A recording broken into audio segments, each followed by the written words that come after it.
The actual presentation of the how this view is the view of selflessness of persons and selflessness of phenomena are developed sequentially.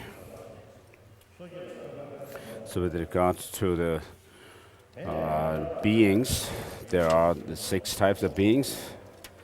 There are those of the ordinary beings and the noble beings.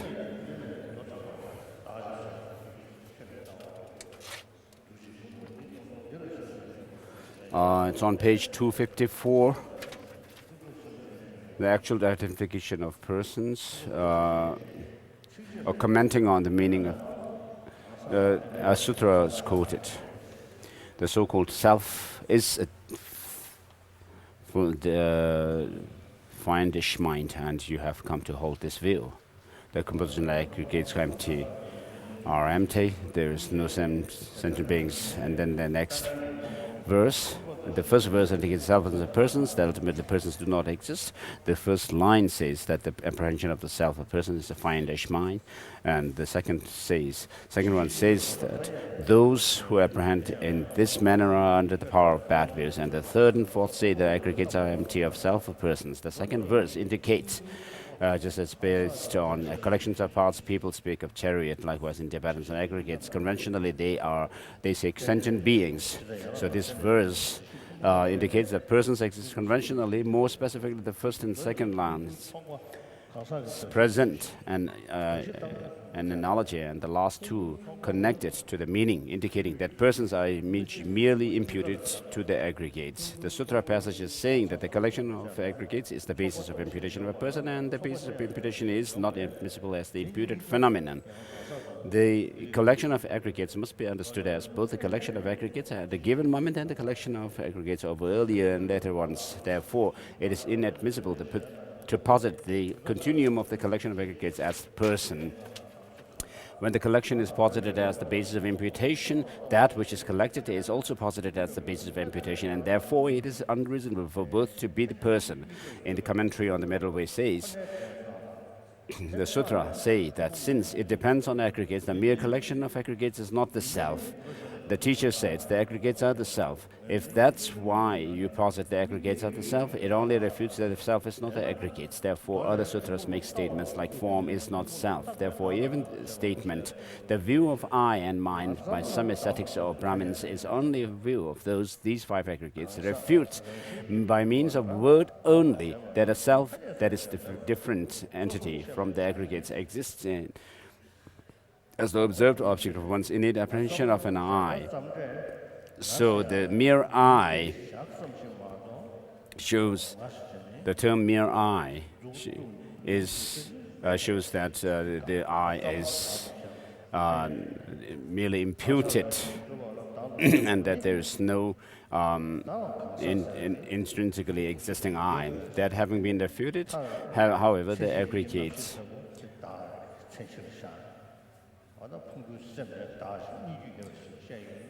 so when certain philosophical schools posit this from amongst the aggregates, the 6th the consciousness to be the identity of the person, then they are not able to posit the mere I as being existent by imputation. If they were, that therefore the meaning of the sutra statement about viewing the aggregates must be explained as referring to the observing self that is not imputed to the aggregates. So as I explained before, first have a good understanding of the gross selflessness, as Jangchup Lamrim leads in his tradition, and then leading the disciple into the subtle selflessness. So that is why you should differentiate between the statements that a mere I refer to as the self, conventionally exist, and statements that an inherently established person referred to as the self does not exist even conventionally. Still, you should not say that this system asserts the self of persons to be conventionally existent. Such an identification of person is a distinguishing feature of this unsurpassed system. Ascertaining this is is an excellent means of realizing the uncommon self-essence of persons. Setting persons as not inherently existent. Setting that the I does not exist inherent. The first of the four essential points that exist with regard to this is to examine one's own mind so as to identify the manner of apprehending a self of a person. That was explained earlier. And the second is the decision that if the person is inherently established, it must be established as either one entity with or different from the aggregates, and that there is no means of establishment other than these two. So if the self and aggregates were to exist ultimately, and then there should the appearance and reality should be compatible, whereas they are not. In general, it is established through the experience that when you determine something to be accompanied, thinking something like partner and pillar, you eliminate that it is unaccompanied, and when you determine something to be unaccompanied, thinking something like pot, you eliminate that it is accompanied. A third alternative, something that is neither one nor many, does therefore not exist. So consequently, you are made to ascertain that to be neither one entity nor different entities is also impossible. The third is to see the damage to the position that the two, the person and the aggregates, are one inherently established entity. The fourth is to see well the damage to the position that the two are established as inherently different. Then, when the four are complete in that manner, the pure view realizing the suchness that is the selfless of persons is born from that. In this regard, if the self and the aggregates were one inherently established entity, there would be three faults doing damage to this position. It would be pointless to assert a self. If the sameness of entity and entity of the two were inherently established, there would be a permanently indivisible one. This is because if their sameness of entity were ultimately established, then whatever mind those two appeared to, they would necessarily not appear to be different. There's a reason for this is that, although among falsities, conventions, it is not contradictory for the mode of appearance and the mode of subsistence to be discordant. Those who are necessarily contradictory in something established as true because those two are necessarily contradictory in something established as true because something truly established that appears to a mind must appear just the way it is. The assertion of a self established through this entity is for the sake of establishing an agent who discards and adopts aggregates, because if he were one with the aggregates, this would be impossible. This is also set forth in the root text on wisdom. A fundamental treatise of the middle way. Once you understand that apart from the appropriated aggregates, there is no self, the appropriated aggregates themselves can only be the self. That self of yours does not exist. The self would be many. And the second fault is the self would be many. There would be a fault. The fault that if the self were established as one with the aggregates, then just as one person has many aggregates, so one person would also have many selves. And just as there is no more than one self, so the aggregates would only be one. In the commentary on the middle way, it says the aggregates are many if they were the self. If they were the self, therefore there would also be many selves. And then the self would arise and disintegrate. In the root text on wisdom, it says, if the aggregates were the self, it would arise and disintegrate. Just as the aggregates arise and disintegrate, so the self would also arise and disintegrate, because the two would be one. And then you may think, it is asserted that the self of person arises and disintegrates each moment. There is no fault in merely asserting this conventionally. However, an opponent who asserts that persons are established by way of their own character thereby necessarily asserts that persons arise and disintegrate inherently. In this regard, the explanation of Chandrakirti's commentary on the middle way sets forth the three faults. The first one is set forth in the commentary on the middle way. Things distinct by their character included in one continuum do not make sense. With respect to something earlier and something later established as distinct by way of their own entities, a relationship of dependence between what is later and what is earlier is inadmissible. Since they are established with their own power as capable of setting themselves up, they cannot depend on anything else. If a single continuum is therefore inadmissible, the memory of former lives, that life, at that time, I was such and such, does not make sense. It is like with Devadatta when he remembers a former life. He does not remember I was a Yagyadatta, whose continuum is distinct from his. So let's move on to Lamrim Chemo. Oh, doing good. No,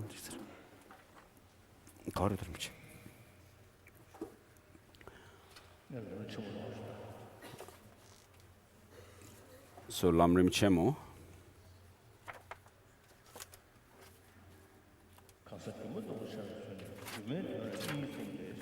So how a person appears like an illusion based on that refutation. Illusion is said to have two meanings. The statements that the ultimate truth is like an illusion, for instance, mean that although it is established as merely existent, its true existence is negated. Statements that form and such are illusions mean that what appears as form, while being empty of intrinsic existence, is like an illusion. It is the latter of these that I am concerned with here. The latter also carries the meaning of illusion in the former sense. It is not always certain that the former usage carries the meaning of illusion in its latter sense. How do you establish this latter sense of illusion? You use two kinds of awareness, one that apprehends an appearance and one that ascertains emptiness. For example, how can you know that an appearance of a horse or elephant is an illusory or false appearance? You need both a visual consciousness that sees an illusory horse or elephant and a mental consciousness that knows that the horse or elephant does not exist as it appears. Likewise, to be certain that the person, for instance, is an illusory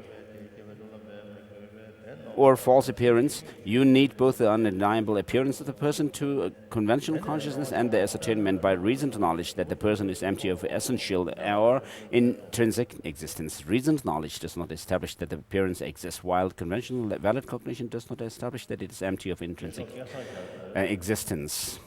So the seventh Dalai Lama, in his Song of the View, the Four Mindfulnesses,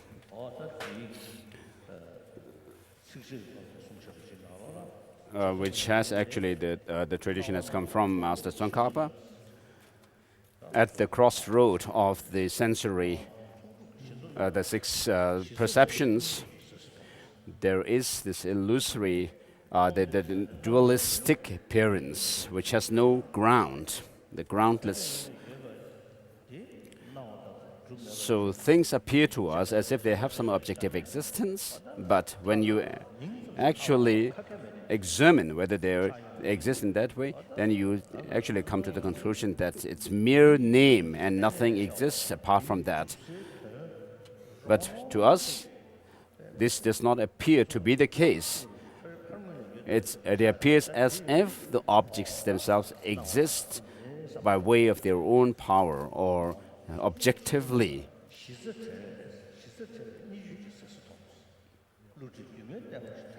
And there is a spectacle of illusion. Do not regard it to be true, but look at the nature of emptiness. So in Dzogchen, there is this term shimitzatil, which means without ground, utterly, without root. So what that means, that there is nothing objectively existing.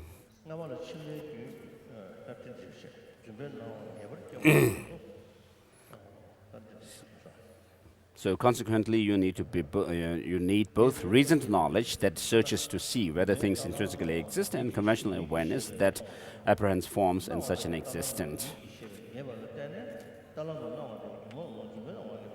So while some say that there are many ways to make form appear as like an illusion, it is unnecessary to exert yourself at techniques for generating such, for such appearances spontaneously present themselves to the conventional consciousness that apprehend those forms, analyzing them too often with reasoning that examines whether they intrinsically exist, and develop a strong certainty that intrinsic existence is refuted.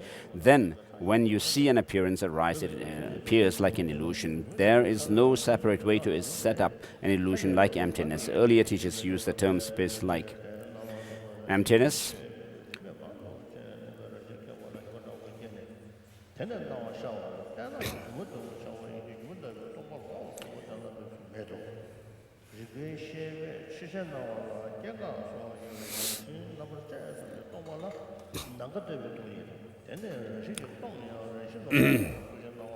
Earlier teachers used the space like an emptiness to refer to an emptiness that is the mere elimination by reason to knowledge of intrinsic production, cessation, and so forth in the appearing subject. They use the term illusion like emptiness to refer to the subsequent appearance of forms and such, which appear to be intrinsically existent while being known as actually empty of intrinsic existence. Thus, even when you are engaged in the behavioral aspect of the practice, prostration, circumambulation, reciting, you should first use the reason to analyze whether those practices intrinsically exist, refute the intrinsic. So whatever Daiti Yoga practice we do, we have to first check whether things have any intrinsic existence or not. And we always, in the beginning of the Daiti Yoga practice, there always this mantra, Om Svabhava, Shuddha Sarvadhamma Svabhava, Shuddha Svabhava Ham. In some texts, this verse, this phrase in Sanskrit is even said in Tibetan.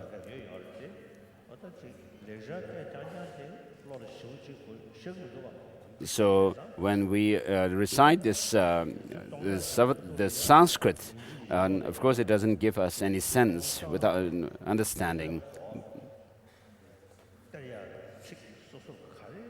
So you have to use the words or phrases, whichever gives you a good understanding of emptiness, and then bring up this understanding within yourself, and thereby withdraw all the different multiplicity of appearances. And so whatever practices you do, religious practices such as prostration and make offering and so forth, then you should also use these phrases and words that give you an understanding of emptiness. Of course, sometimes when you use the same word again and again, it's almost like it becomes almost like the knife becoming the edge of the knife becoming blunt. So you have to use many different reasonings to make your understanding fresh. So in the 400 verses of Aryadeva, there is whatever is dependent. So in the root verses of Nagarjuna, whatever is dependent on origination is empty, and that is said to be designated, that is the middle way. And so you can write these verses on small pieces of paper, and then so these two verses from the root verses of the fundamental treatise of the middle way, whatever is empty, dependently arisen is said to be empty and so forth, and there's nothing which is so when you use these verses, it should give you a very strong emotional experience as well.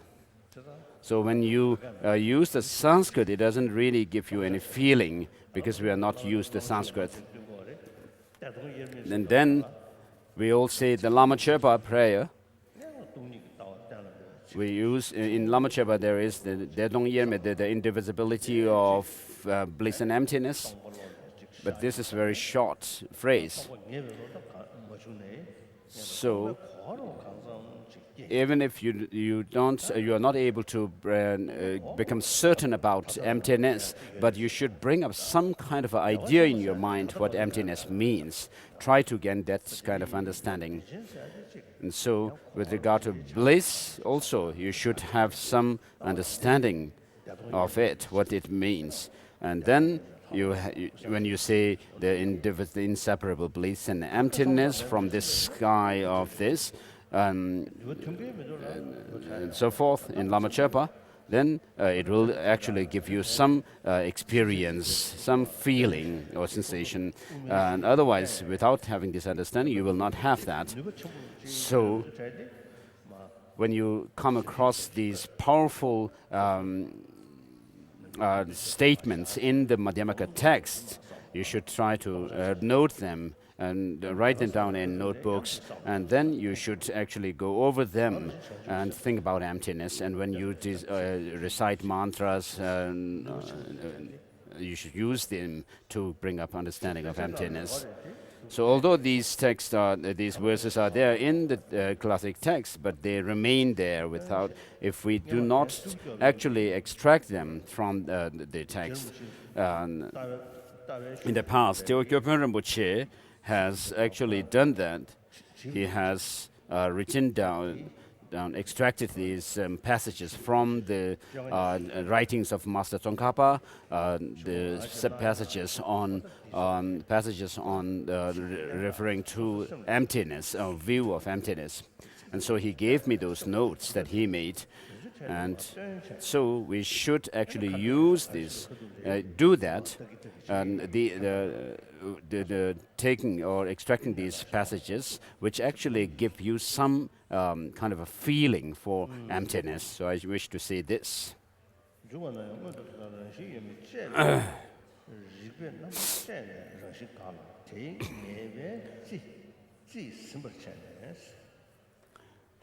So, persuading and analyzing and refute the intrinsic knowledge by engaging in those practices under the sway of certainty that the practices do not intrinsically exist. You learn to raise illusion-like appearance and to do those practices within that appearance. Even if you understand this vital point, you will have a solid understanding of. So there is this appearance of the appearance of the things. And when you say that things do not actually have that way, the way do not exist the way they appear to us, then you would have this feeling that, oh, if in that case nothing would exist. So there you have. Therefore, the Savatantrika Madhyamaka say that there is no, regarding the object of negation, they say that it is something which is an appearance. So it is something which exists without appearing to the valid cognition. As if it has some exists from its own side, without being posited or established by a valid cognition.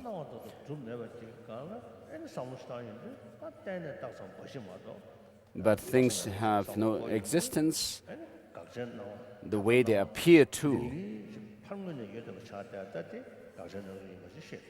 So you would actually confirm that how the things appear to you, to have some kind of a solidity in them, is the object of negation. So in certain guided instructions on the view of emptiness, there are certain instructions which seem to be very befitting for beginner-level practitioners, but we have to actually see whether such an instruction actually helps to overcome or negate this the the true existence of the person or things as such. So those instructions may be able to do away with or negate the substantially existent I or person, but not the subtle one.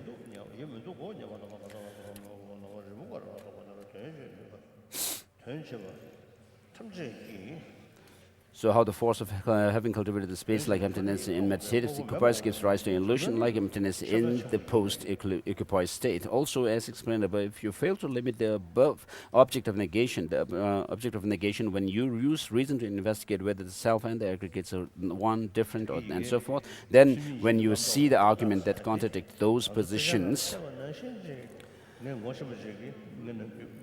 so with regard to an earlier statement where it says that whether things exist, the way they are actually posited by our, they are constructed by our distorted views. Regarding that point, I met one scientist, a psychiatrist, Sir Aaron Beck, who told me that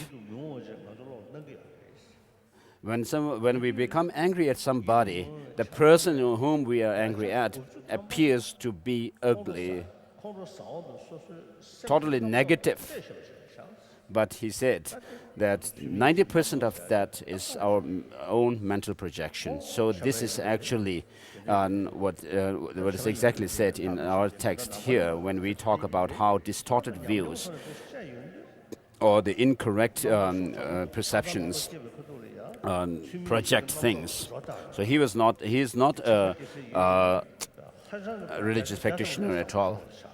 But for us also, when something is attractive or beautiful, the object appears to be beautiful 100%, and when we are averse to somebody, then that object becomes totally negative. But that's not the way that things are. In quantum physics also, when they search for the things, the matter and physical things, and go deeper and deeper into it, they've come to a point where they become difficult to actually posit something that is matter or physical. So through the Madhyamika view, we can say that because these things have effect or they have influence on us or in the environment and so forth, therefore there is no denying their existence, and the way they exist therefore is none other than by mere designation.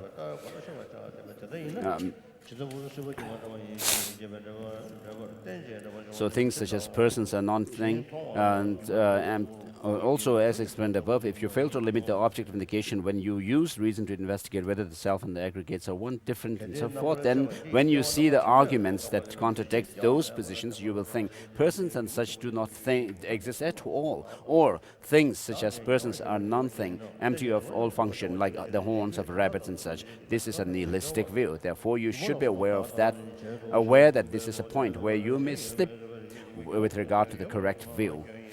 Ayadeva's 400 stanzas say, if this were so, then how could it be said that existence is like an illusion? Chandrakirti's commentary on the 400 stanzas comment, when you see dependent arisings as they are like creations of a magician, not like the son of a barren woman, Huam. Because this analysis completely refutes production, it teaches that compounded phenomena are not produced. Reply, if that were so, then they would not be like illusion. If you could comprehend things with examples, such as the son of a barren woman, then it would follow that dependent arisings do not exist. I am wary of this, so I do not make that comparison. Rather, I compare them to illusions, and such examples do not. So, because there are cases where emptiness and the illusion-like things to be truly existent, this is said.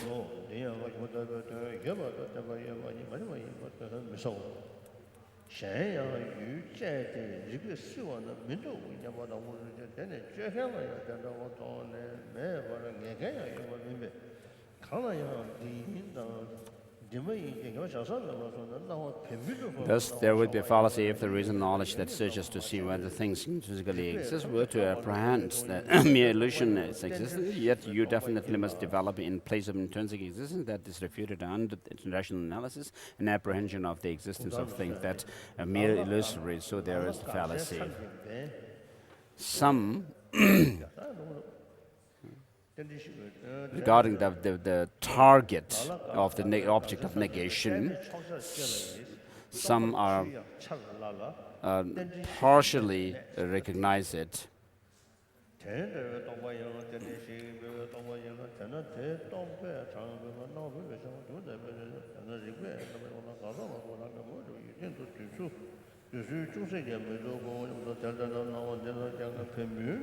So there is no fallacy for Chandrakirti's commentary on the 400 verses say that an illusory object must be left as a remainder. So when you analyze in this way, things are not established as intrinsically existent, hence the illusoriness of individual things is left as a remainder. When you refute the essential and or intrinsic existence of a seedling, as long as the effectiveness of the reasoning does not deteriorate, reason analyzes. So when you use the reasoning of dependent origination, then it is very powerful. The sevenfold reasoning and the fivefold reasoning and the reasoning of lack and one and many and so forth, they seem to negate or to establish the empty side of.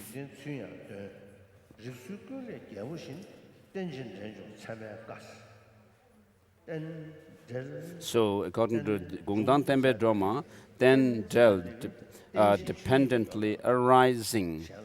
So, 10 here, dependence shows that things are not contradictory to saying that they are empty, which means that they do not have any independent existence. And then Jung, or arising, shows that things actually have some effect and influence. There is good and bad, the agent and the action, and so forth. So the conventionality is not rejected. It's shown by that. So, as long as the reason analysis analyzes whether intrinsic is tenable, you do not develop an apprehension of the seedling as intrinsically existent. However, if you think that the seedling's lack of intrinsic existence is truly existent, or that the illusion-like appearance of that which is of intrinsic existence itself is truly existent, this is misapprehension that you must refute using the reasoning. Some think that beyond this, even the apprehension of illusory as existent involves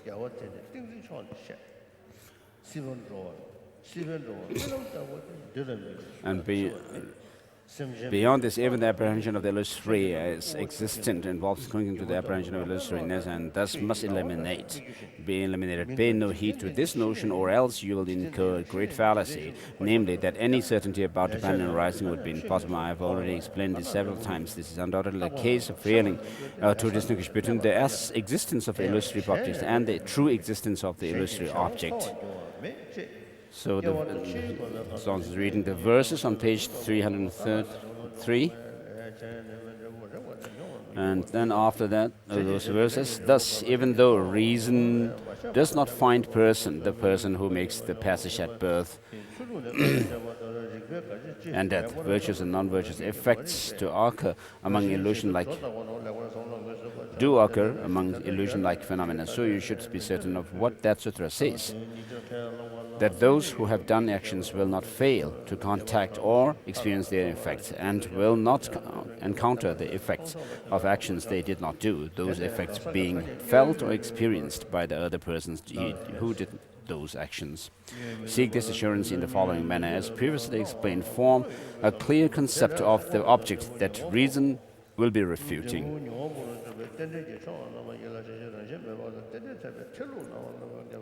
Reflecting carefully, you must identify the intrinsically existent person as it is imputed by the ignorance in your mind stream.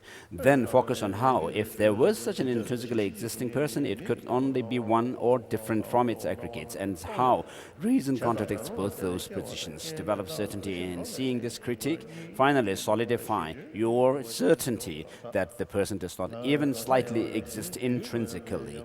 In the phase of meditating on emptiness, practice this often. This then bring to mind the conventional person who is undeniably apparent. Turn your mind to dependent rising, wherein that person is posited as the accumulator of karma and the experiencer of the effects, and be certain of how dependent rising is possible without intrinsic existence. When they seem contradictory, think about how they are not contradictory. Take an example such as a reflection. A reflection of a face is undeniable, a conjunction of one being empty of eyes, ears, and such that appear therein, and two, being produced in dependence upon mirror and a face, while disintegrating. When certain of these conditions are gone. Likewise, the person lacks even a particle of intrinsic nature, but is the accumulator of karma and the experience of effect, and is produced in dependence upon earlier karma and afflictions. It is not a contradiction. Practice this thought and understand that it is like this in all such cases. Quam, the certainty that reflection and search are empty of what appears constitutes knowledge that they lack true intrinsic existence. If so, then the perceptions of the ordinary beings would constitute knowledge of emptiness. Hence, they would be noble beings. If not, then how can reflections work as examples of the lack of intrinsic existence in those persons and such? If you have to use a reason that proves the absence of intrinsic existence even to understand the examples, then there would have to be an endless regression when you examine issues such as what to posit examples of those examples. By reply by an earlier scholar, although ordinary beings have perceptual knowledge that reflection and such lack intrinsic existence, they are not noble beings because they only know the emptiness of a limited subject. In order to become a noble being, one must have perceptual knowledge of that. Perception knowledge that all phenomena lack in intrinsic existence. Our position, that reply is not right because Aryadevaspo understands us say that one who knows the emptiness, the lack of intrinsic existence of one thing, can know the emptiness of all phenomena. Who sees one thing is said to see everything. The emptiness of one thing is the emptiness of everything. Therefore, someone who knows that a reflection is empty of being a face does not apprehend it as truly being a face, yet does apprehend it as a truly existent reflection. What contradiction is there in that? When young, pre-verbal children see reflections of their faces, they play with them and so forth. Hence, they do apprehend them as truly being faces. Older, verbal persons are certain that insofar as those reflections are not faces, they are empty of being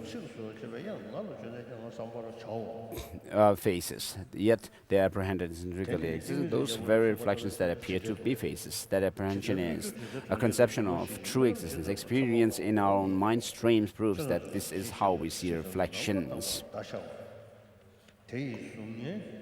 Nevertheless, reflections and so forth are appropriate examples for the lack of intrinsic existence. Why we use those examples? Because perception establishes that they are empty of the entity they appear to be, and thus they are not really what they appear to be. When valid cognition is established, this emptiness of really being what it appears in relation to seedlings and such, then it knows the seedlings' lack of intrinsic existence. In this way, seedlings and such are indifferent from reflections and such. Chandrakirti's commentary on the middle way says, just as things such as spots do not exist in reality, yet do exist in terms of what is familiar to the world. As an example of lack of intrinsic existence, he states things such as spots to the advocates of intrinsic existence. Yet, as in the case of reflection and such, he refers to a limited emptiness and not to the lack of intrinsic nature. This is because, as explained previously, many proofs of the lack of existence is used chariots and such as examples. Similarly, in the case of a magician's illusion, the specters apprehended it truly being a horse or an elephant. The magician's knowledge that the horse or elephant is false is knowledge of a limited emptiness.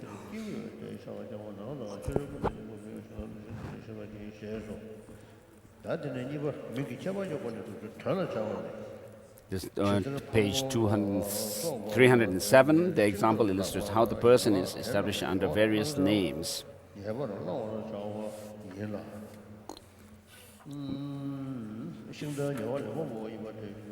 When a chariot is imputed, it depends upon things such as wheels. Those parts are the appropriator, and the chariot is the appropriator.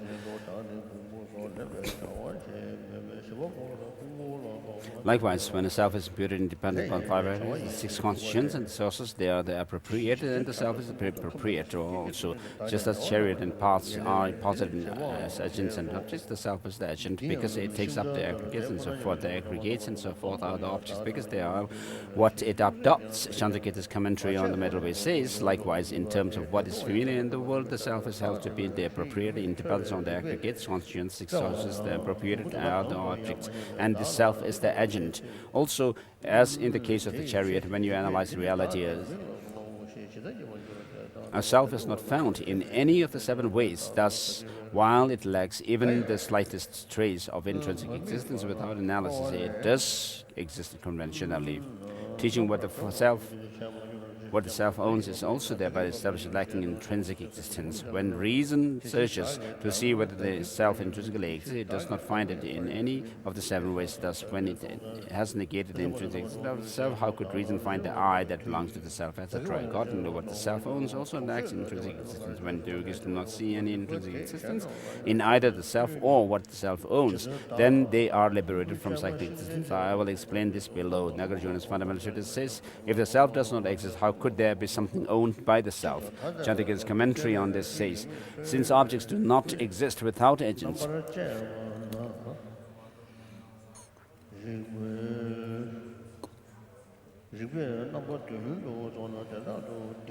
what itself owns does not exist without the self. Therefore, yogis are liberated through seeing that the self and what it owns is empty. On the strength of knowing the self lacks intrinsic existence, you understand that what the self owns also lacks intrinsic existence. You should be able to understand this point and how to eliminate qualms about this point based on what I have said above.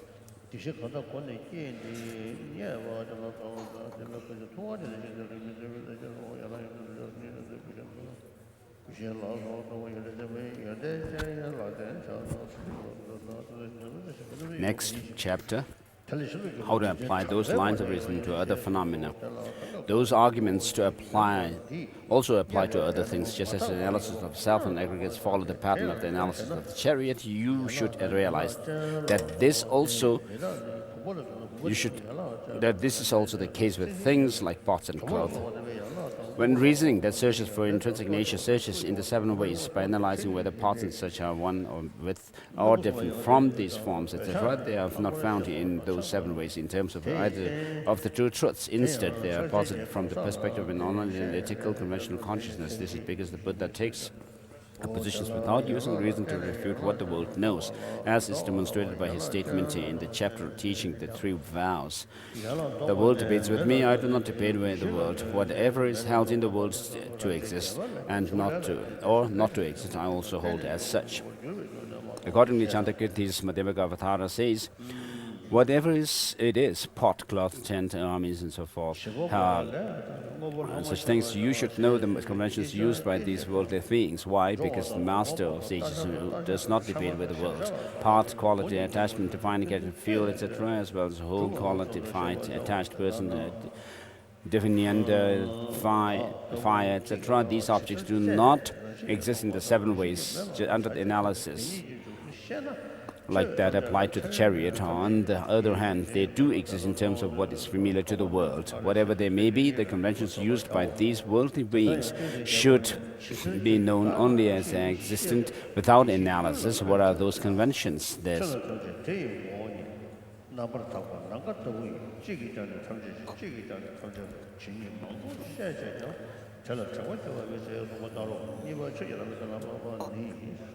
Page 311, how to determine that there is no self in phenomena.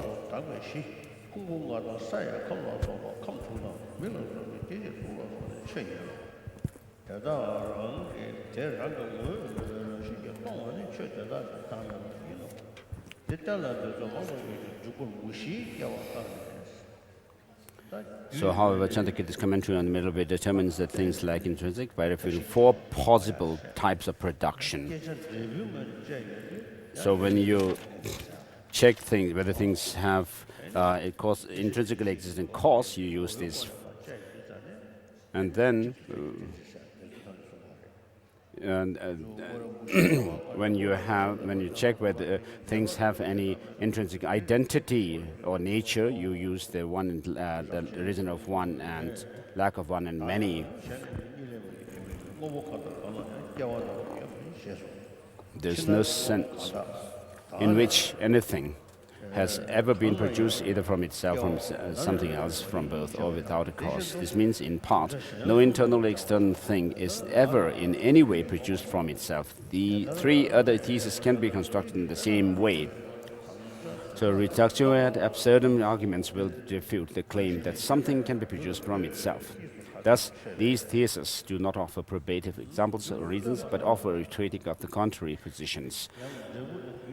Here, if something is intrinsically produced, it is limited to two possibilities. Either it relies upon cause, or it does not rely upon cause. Hence, if it relies upon cause, the cause and the effects are limited to two possibilities. They are either intrinsically one or intrinsically different. Production in which cause and effect are intrinsically one is called production from self. Production in which those cause and effect are intrinsically different is called production from another. Production that relies upon a cause is certain to be either production from self or production from another, which can be considered individually, or else to be production from both self and other in combination. Individually, there are two cases, production from self and production from other. Therefore, this is how we rule out the possibility while refuting just four possibilities, possible types of production. Refutation of production from self.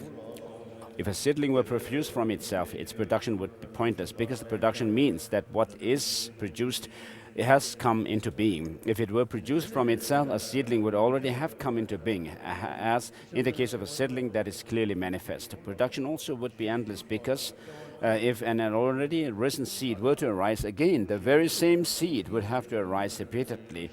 In that case, there is the fallacy that since the seed itself is arising continuously, there's never a chance for the production of seedlings and such. Nagogene's fundamental treatise says, if cause and effect were the same, then the production and producer would be the same. So when you talk about an other, after having actually sought the thing in its designated object, then it should be an independently existing cause or an effect, which is not an effect which is not dependent on a cause as such.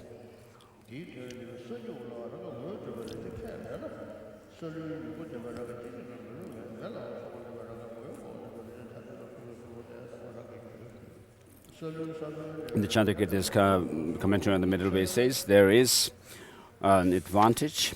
There is no advantage in its arising from itself. There is no reason for something which has been produced to be produced again. If you suppose that something already produced is produced again, then the production of seedlings and such would be found in this world, would not be found.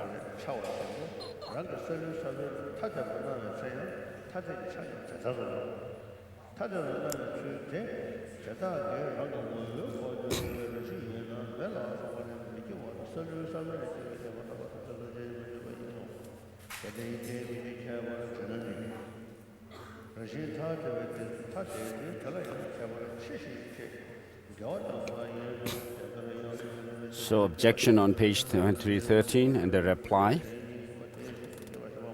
This has been shown to be a contradiction. Chandrakirti's explanation of the Middle Way commentary states this clearly.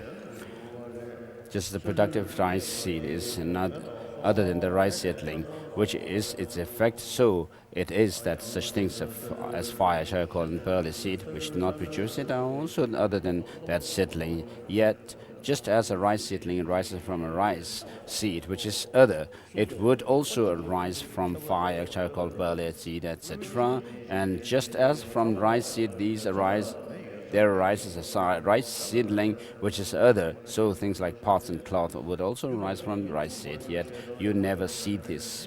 Hence, this is not the case. Thus, the assertion by the earlier Tibetans that logical entailments are proven by a multitude of isolated cases.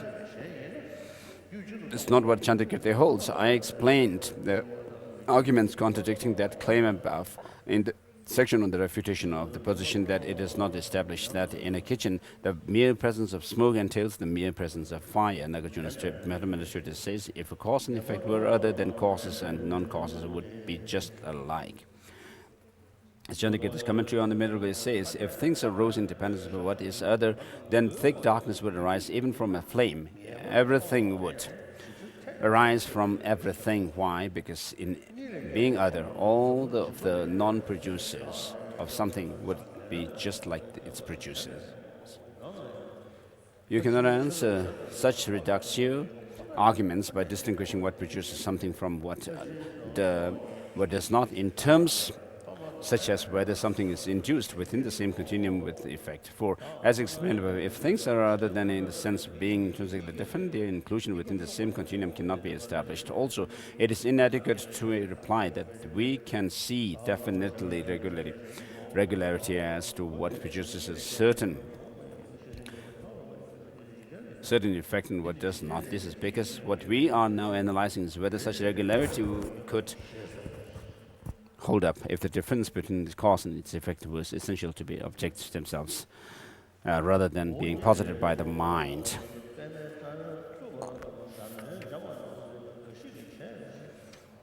Refutation of production from both self and another.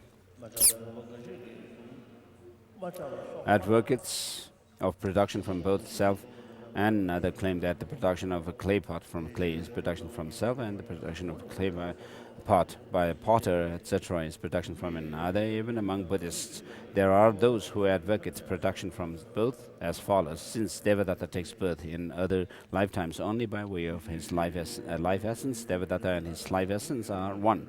Therefore, he is produced from self.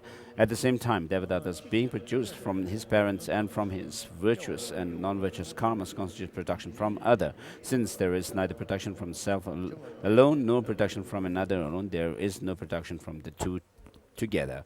The same arguments given above refute this. Be given within production from both, the factor of production from self is refuted by the arguments that refute productions from self, and the factor of production from another is refuted by the arguments that refute production from another. Chandrakirti's Madhyamaka says production from both is also unreasonable. Why? Because the fallacy is already explained threefold. Because a production from both together exists neither in terms of the worlds nor in terms of reality, because individually production from self and from another are not established. Refutation from causeless productions, lokayata, proponents and spontaneous origination.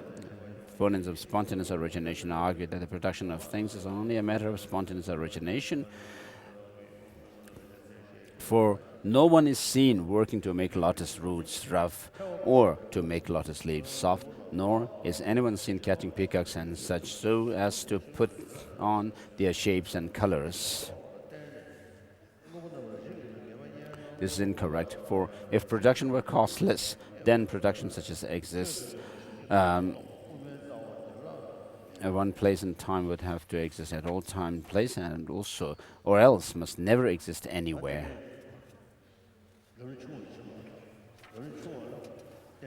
So we'll move to the middle length Lamrim.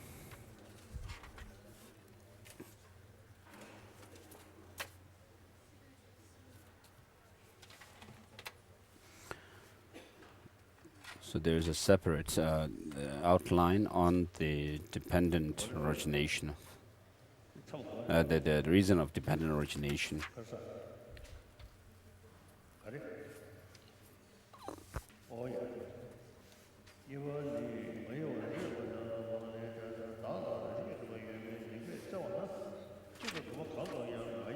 Showing how independent the persons appear,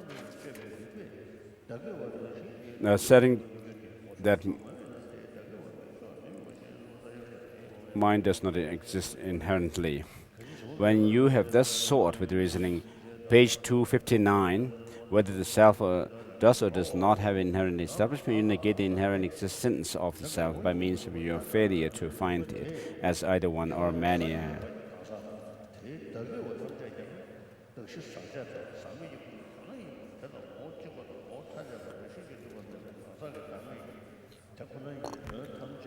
Just like, for example, when you do not observe a bad woman's son, you will not observe his mind, such as his eyes. In the root version of wisdom, it says, if the eye does not exist, how possibly could mind exist? And commentary on the middle way says, since without an agent no action exists, therefore there is no mind without a self. Therefore, by seeing the I and mind as empty, the yogi is completely liberated. Thus, those reasonings settled that the I are of one's own continuum, apprehending, thinking, I or the self or the person does not exist by way of its own entity. Through them, you should also realize the entire meaning of the suchness, which is the substance of persons, that all persons from hell beings through Buddha and all their mind are not inherently established as one entity with or different entity from those bases of designation. They are contaminated or uncontaminated aggregates. Through those reasonings, you should also know how all the mind is likewise established as without inherent existence,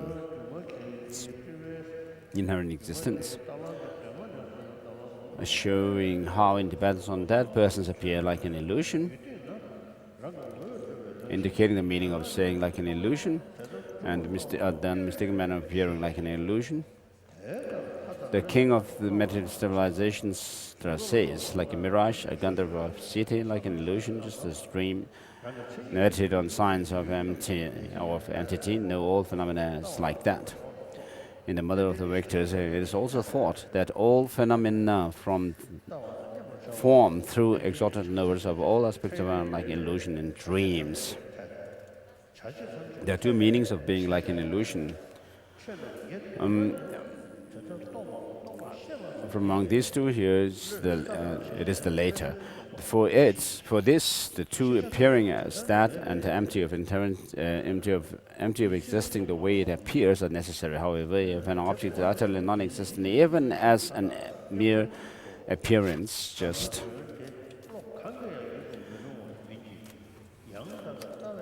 like the horn of a rabbit or the son of a barren woman, and does not dawn as empty of existing in the way it appears.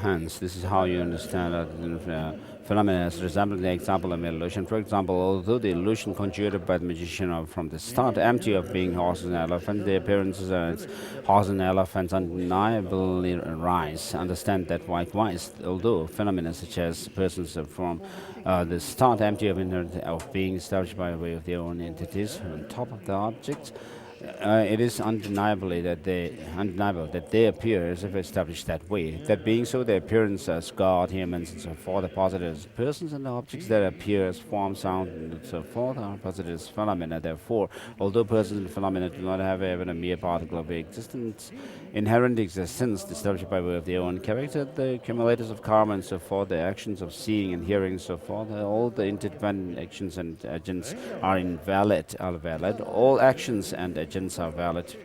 Therefore, their emptiness is not nihilistic, since phenomena have primordially always been empty like that and are merely understood as empty. It is not mentally fabricated emptiness either, and since all objects of knowledge are asserted in this manner, it is not like a limited emptiness either. That is why, through being meditated on, it becomes the antidote to any adherence associated with the apprehension of true existence. This profound meaning of not unsuitable to meaning is not unsuitable to become the object of any.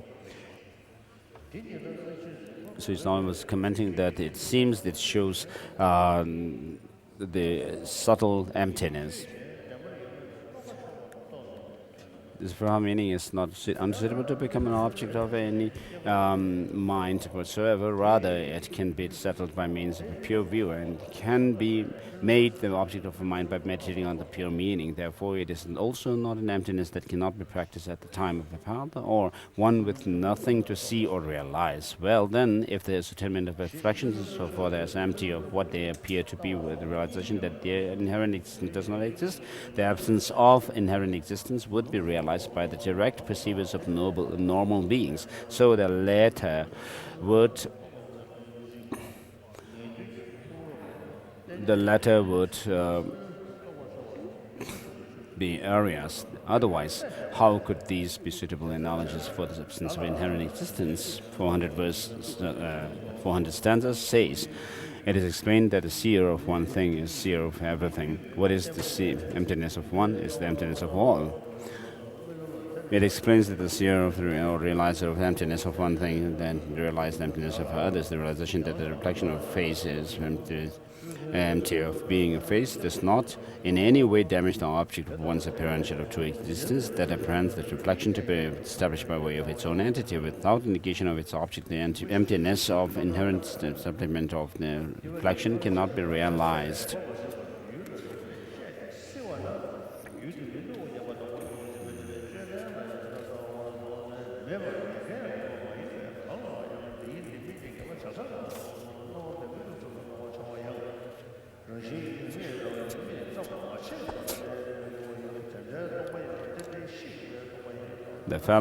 The fallacious manner of appearing like an illusion. Page 262. If the measure of the object negation explained earlier has not been grasped well and the object analyzed by means of reasoning and broken up, the thought that object does not exist will first come up. Then the analyzer is also seen like that, and since the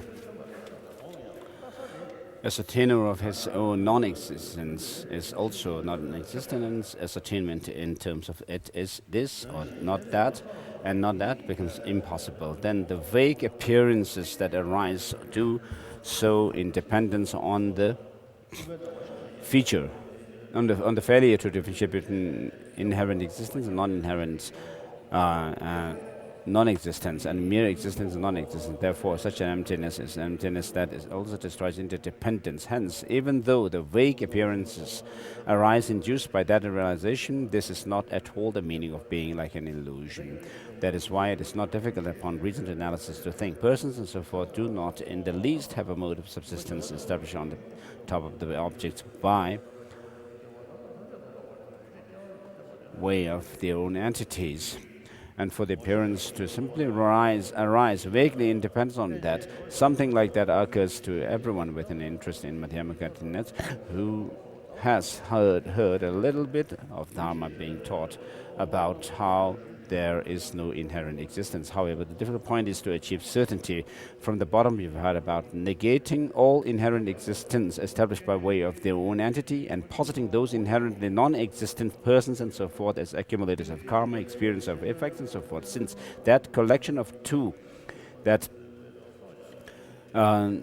enables one to posit them is next to impossible, it is extremely difficult to find the Madhyamaka view. Therefore, as you analyze sessions with analytical reasoning, you do not find production and thereby negate inherent production, but you do not negate every kind of production, cessation, and so forth. If you do, they would become empty of performing any function, like the horns of a rabbit or the son of a barren woman. With respect to what little illusion-like appearance would remain, the false that all interdependent actions and agents would not have validity is set forth. In 400 verses says, if that were so, how would existence not resemble an illusion? In the commentary, once that which is dependent and risen is seen as what it is, it becomes like an illusory creation, but not like the son of a barren woman. If one were to assert that through this analysis production is negated in every way and that therefore the non-production of compounded phenomena is demonstrated, then they would be not like illusions, but rather something to be examined in terms of the son of a barren woman and the like. For fear of conclusion that the dependent arisen does not exist, we do not compare phenomena with those, but rather with illusions and the like, which do not contradict the dependently arisen. And therefore, upon such thorough analysis, since the inherent existence of things is not established in illusion-like quality, will be left as a damnant for each thing.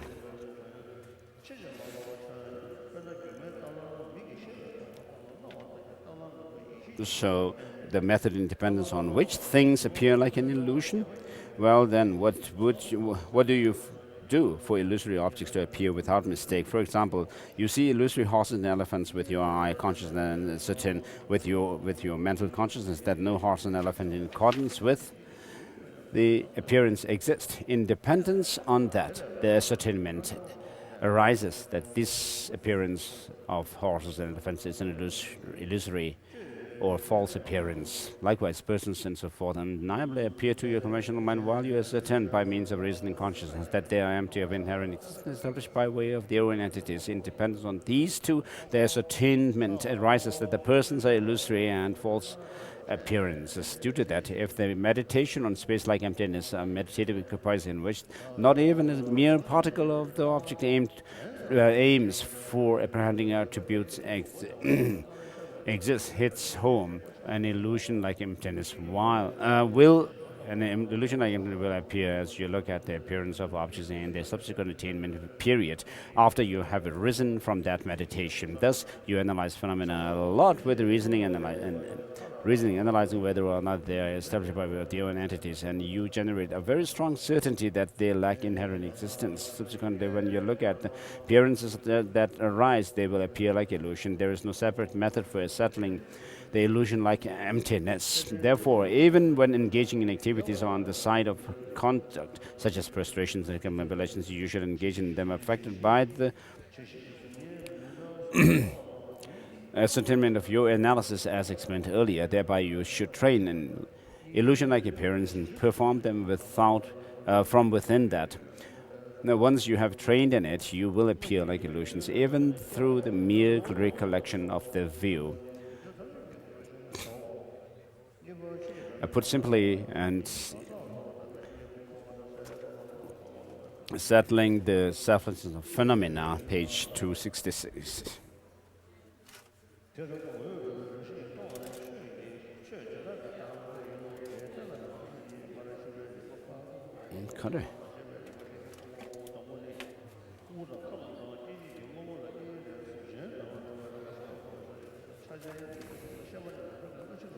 The basic definition of a person, the five aggregates, the elements and such as the earth element, the sixth sense field, such as the eye, the phenomena, and their emptiness of inherent existence by way of their own entities, the substance of phenomena. Refutation transferring the reasoning explained earlier, and refutation by means of another reasoning not explained earlier. So this gives a separate reasoning of the dependent origination. So for here, we'll switch to Lamrim Chemo.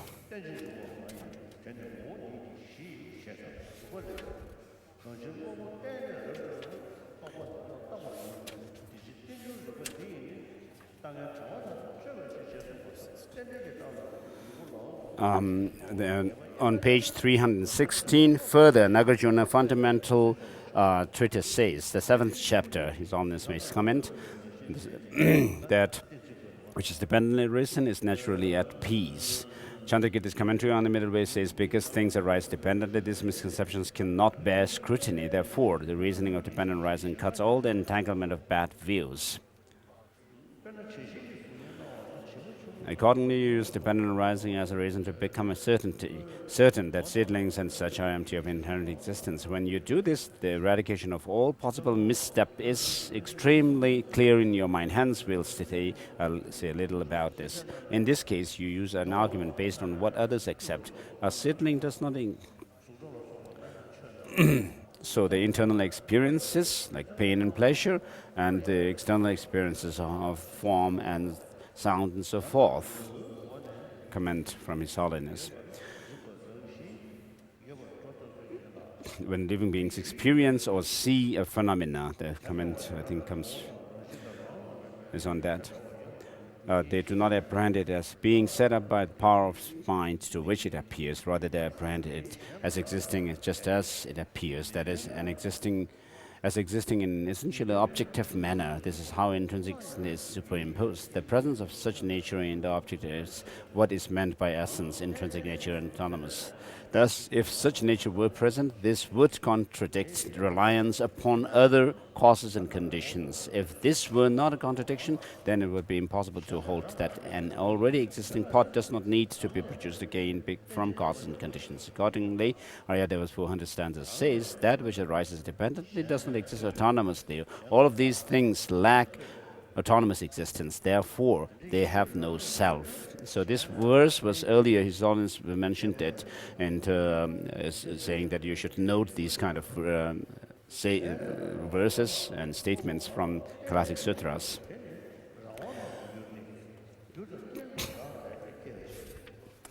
Also, Chandrakirti's commentary on 400 stanzas comments on that passage, that which has its own essence, intrinsic nature, autonomy, or independence from others, is self-existent and thus is not dependent arising. All compounded phenomena are dependent arisings. Anything that is dependent arising is not dominance because it is produced in dependence upon causes and conditions. These things all lack autonomy, therefore there is no thing which has self, that is intrinsic nature. Autonomous means something appears to be intrinsically existent, and when it does so,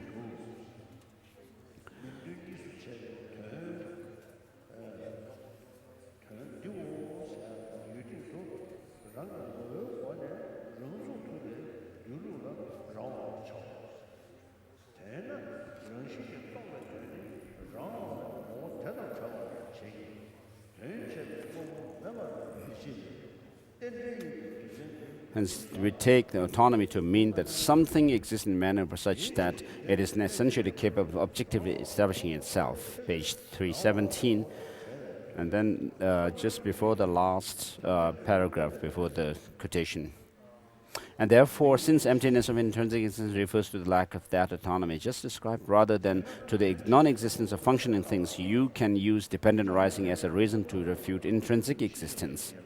The earlier citation of Chandrakirti's commentary on the 400 stanza continues. Therefore, since in this Madhyamaka system to be a dependent arising is to lack autonomy, lacking autonomy is what emptiness means. Emptiness does not mean that nothing exists. Consequently, the view that functioning things do not exist is a mistaken denial of the existence of illusion like dependent arisings, both the pure and the afflicted.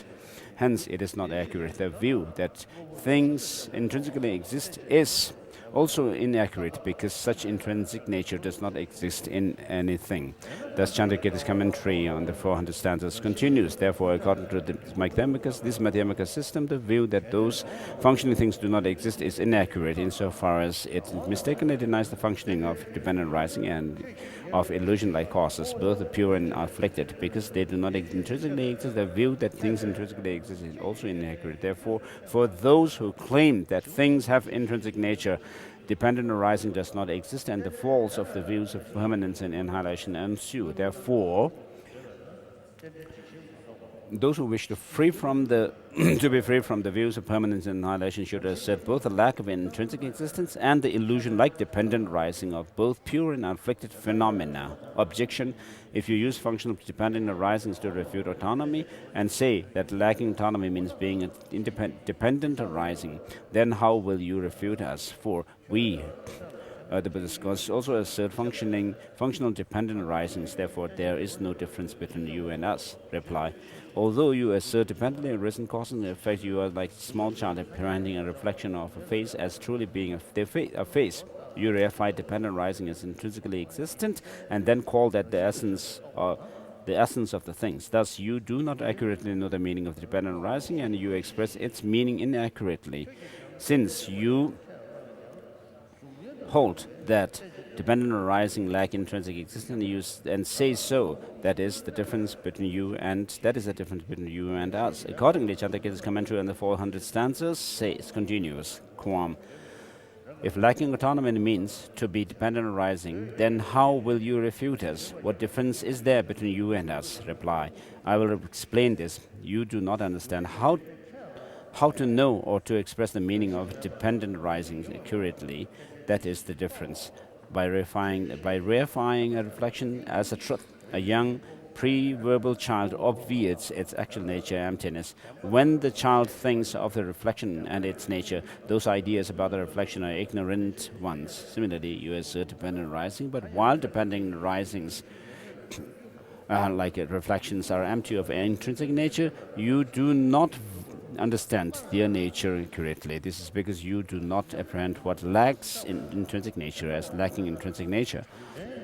You reify an essence that does not exist into an essence that does exist.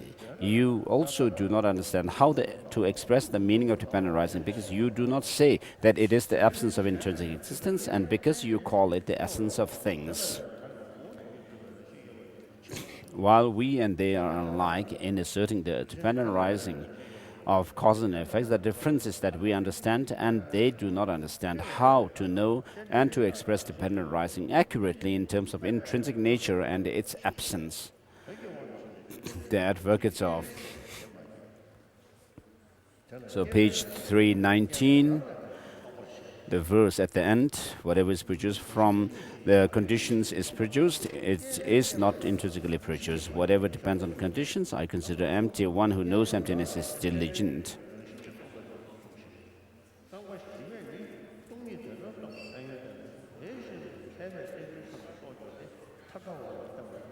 The first two lines mean that production from conditions entails not meaning intrinsically produced. The third line states that dependent arising, which is reliant on conditions, is the meaning of the emptiness of intrinsic existence. The fourth line indicates the benefit of knowing benefit in this way. Similarly, that sutra says that by knowing dependent arising, you cut off extreme conceptions. The learned will know dependent arising, dependently arisen phenomena, and avoid extreme views. Moreover, if things were essentially or intrinsically existent, the conqueror and his disciples would have to have seen them in that way, but they did not. So yet, on page 320, yet I am wary of becoming long-winded and will not elaborate. Just before the next topic, how to eliminate obscurations by becoming accustomed to those views.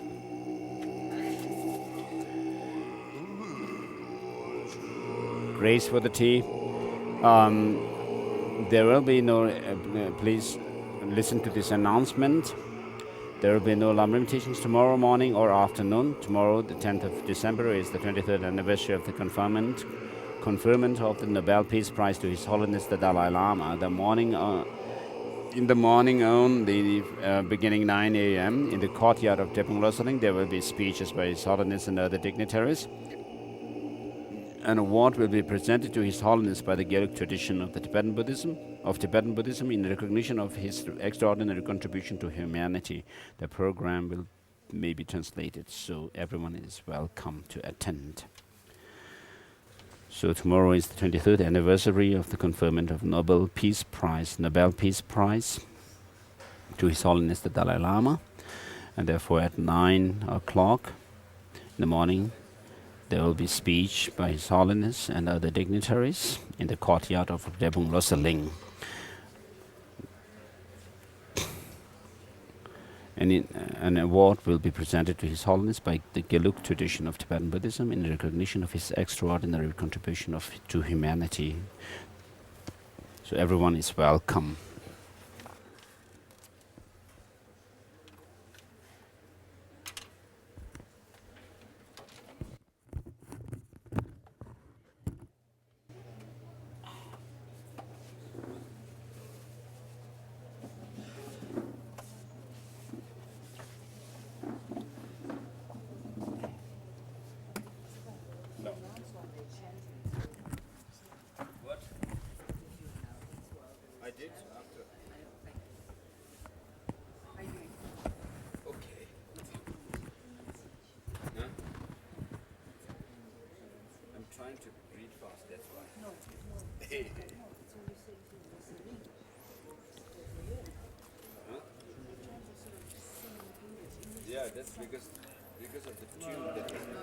To the Midland Lamrim,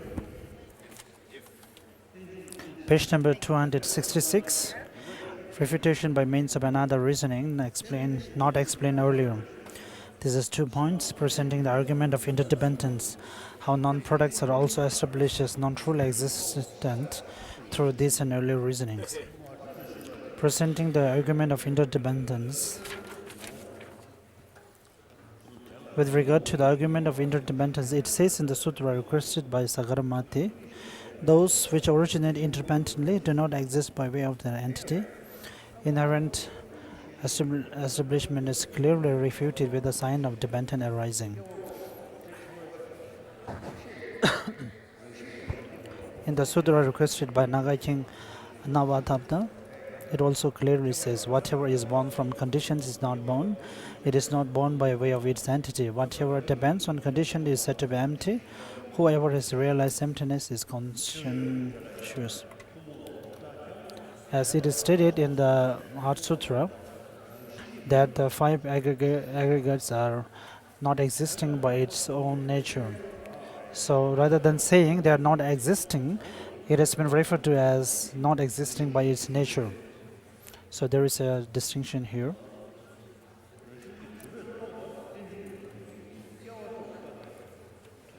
The meaning of what the first line refers to as not born is explained by the second line saying, not born by way of its entity. Therefore, all qualification of the object of negation is applied to the refutation of birth. In the Descent to Langa Sutra, quoted in Chandrakrida's clear words, it also says, thinking of their not being born inherently, I said all phenomena are unborn. For fear that without a qualification having been made, his statements that birth does not exist could be held to indicate that all birth whatsoever is non-existent, the teacher himself took up the thought of sutras and explained the meaning to be non-existent of inherent birth. Then the third line says that dependence and reliance on condition is the meaning of being empty of establishment by way of one's own entity. This indicates the emptiness of inherent establishment is the meaning of dependent arising, whereas an emptiness of performing functions that will negate mere birth is not. In the root text on wisdom, it also says, that which arises in dependence is inherently pacified. By reason of arising dependently, it is pacified or empty of establishment by way of its entity.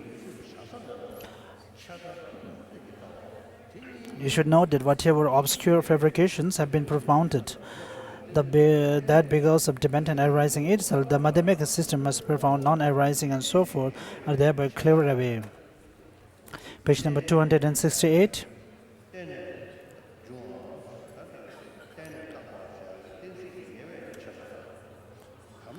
The argument of dependent arising, which is like that, is praised very much in the sutra requested by Naga King Anavatabda. It says, experts see dharmas arise in dependence.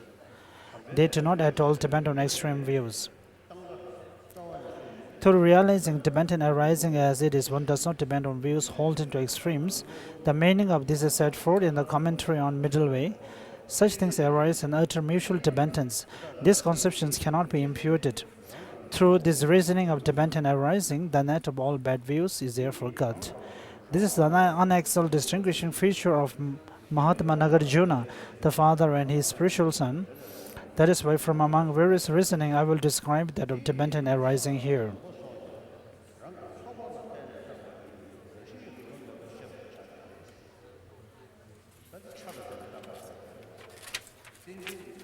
Here the dependence refers to being dependent on paths.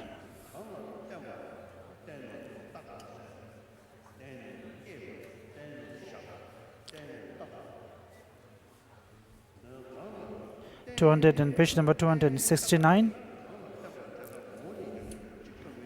Through this you should understand that since persons and paths and like are also imputed in dependence on their own collections of paths, they do not have inherent establishments. Those are the two presentations of the argument of dependent arising. So since they are dependent to each other, so there is no existence which exists by itself or without in relation to the other. In the root text on wisdom it says, whatever arises dependent on something is not that thing for a while, neither is it that other than that. Hence, it is not annihilated nor permanent. And in the praise of Transcendent One, it says, logicians assert that suffering is created by itself or other, or by both itself and other, or that it is without cause. You said that it arises dependently, that which arises in interdependence is asserted by you as empty. Things do not exist independently. That's your matchless lion's roar. Through the argument of dependent arising, the apprehensions of oneness and difference of the extremes of permanence and annihilation and of the four extremes of origination are thus said to be refuted. Having thus induced certainty through the emptiness that is being empty of all the focal objects of an apprehension of signs, one does not give up one's ascertainment of the relation between actions and their effects. The reliance on discarding non-virtues and adopting virtues due to that is highly praised. In Essay on the Mind of Enlightenment, it says, relying on actions and their effects, while knowing this emptiness of phenomena, this is more wonderful still than the wonderful. This is more marvelous still than the marvelous. These are 6 points. For that to happen, it is necessary to differentiate between inherent existence, mere existence, non-existent by way of own character, and non-existence. It is as stated in the explanation of Chandrakriya's commentary on the middle way. What wise person, while knowing the presentation of causes and effects, reflections without inherent existence, will observe to merely exist those forms, feelings and so forth that do not exist other than as causes and conditions, and thereby ascertain them as possessing inherent existence. Therefore, although observed to exist, they do not inherently arise. If you do not differentiate between these four, things will exist by way of their own entity as soon as they exist, and they will be non-existent as long as they do not exist by way of their own entity. You will not move beyond the two extremes of superimposition and depreciation. In the commentary on 400 stanzas, it says, according to those who propound that real substantial things exist as long as a thing exists, so long on an own entity exists in accordance with it, whereas when it is rid of its own entity, then the thing will no longer exist in any way and will therefore resemble a donkey's horn. Therefore, since they do not pass beyond propounding those two, all their assertions only mesh with difficulty. This being so, you are freed from all extremes of existence through the absence of existence by way of an own entity, and within that from all extremes of non-existence through the ability to posit causes and effects without inherent existence. With regard to extreme, it says in reasoning for detailed explanations, Thai is used for finish, for and, nearness, direction, and the lower.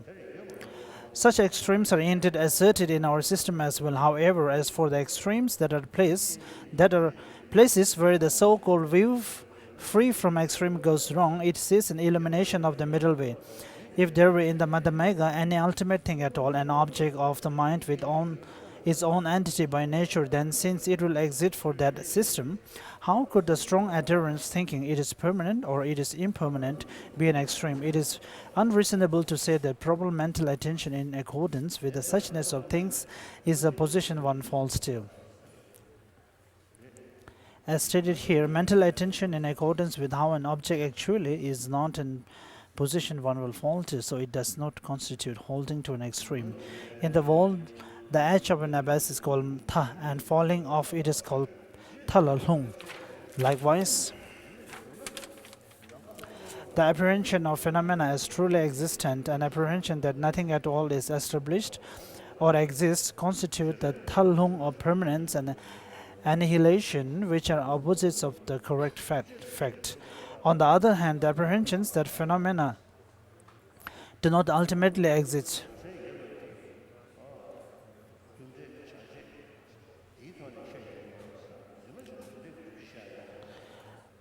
when we refer to the things as having its own entity, it is due to their conditions, their production and causes. For the impermanent things like sky, there is nothing to explain for them. This is why in refuting objections it says the lack of inherent existence inverted is establishment as inherent. That is, if something is not ultimately non-existent, it ultimately exists also. The non-assertion of conventionalities, that is not what we explain. In 70 stanzas on emptiness it says, depending on this that arises, this worldly mode was not refuted. Therefore, the difference made between the two, that thing is not existent, and it exists as opposed to it does not exist, and it is non-existent, is nothing more than a difference in the way of expressing it.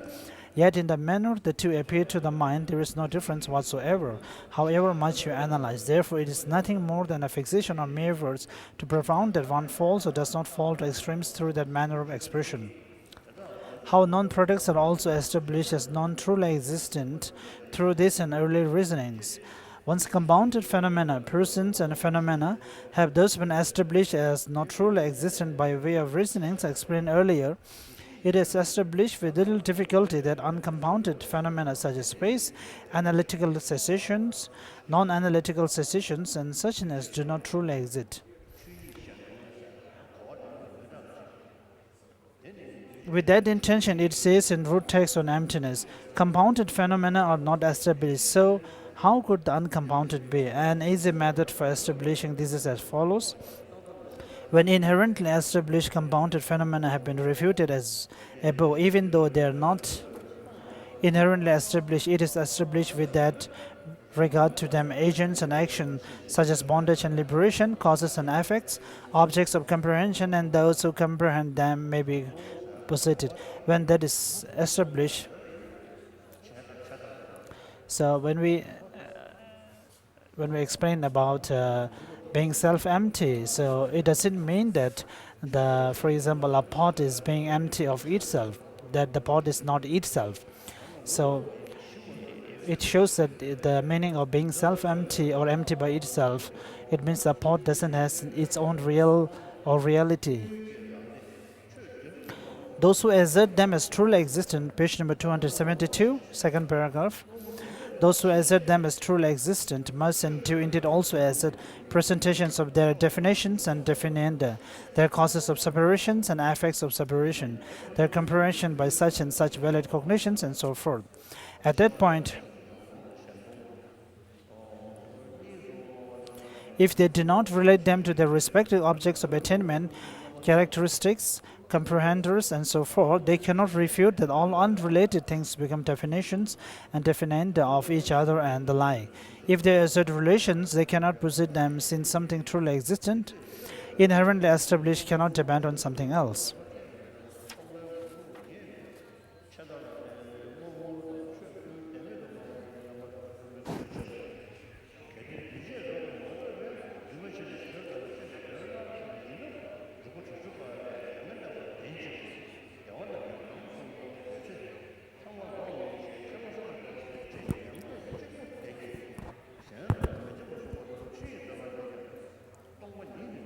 Page number 274.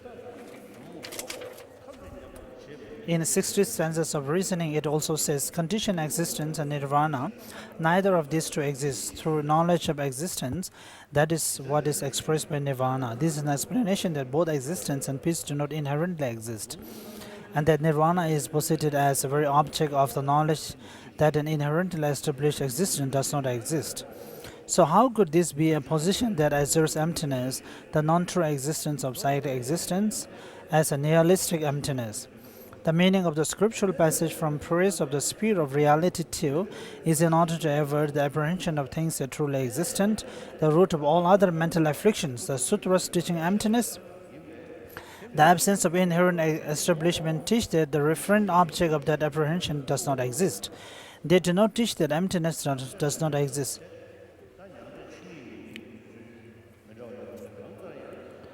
So the nirvana or the truth of cessation has been referred to as the ultimate truth.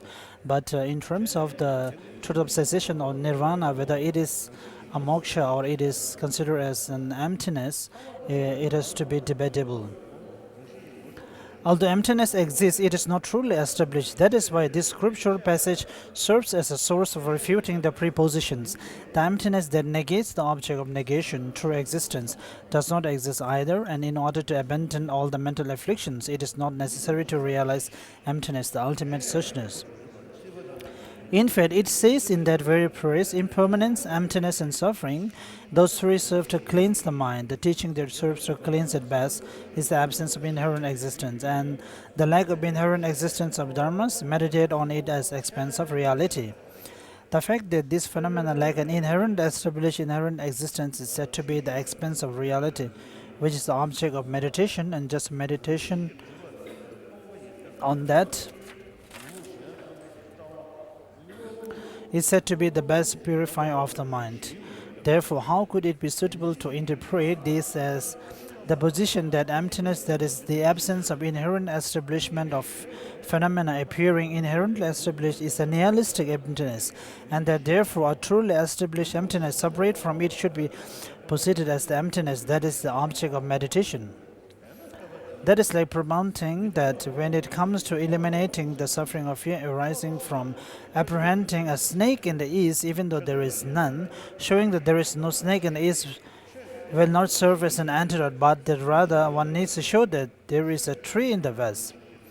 This is because one will propound that when it comes to eliminating the suffering of sentient beings as the attitude to true existence with regard to what appears truly existent, the realization that basis with regard to which there is apprehension of true existence, like true existence, will not serve as an antidote, but that rather one needs to show some other useless basis to be truly existent.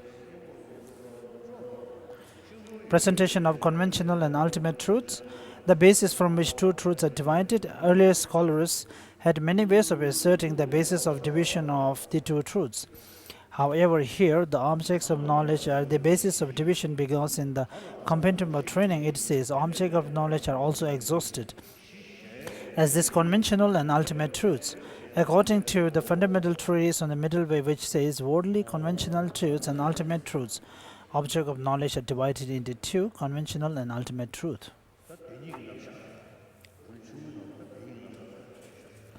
So from here the concept of two noble truths.